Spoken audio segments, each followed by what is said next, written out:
Welcome! Today we show you very simple how to store your alarm lock on a Siemens 840D solution line.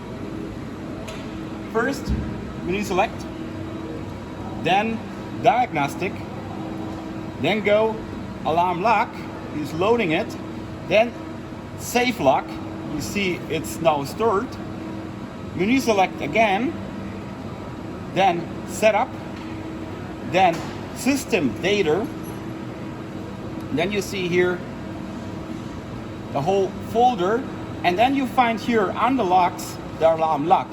Select the one you will require, copy, go down to one of the USB drive. Here I got one USB drive, and then just paste. That's it. And now he's on the USB lock. Just remove it, send it to us, and we have all the data we need. Thank you.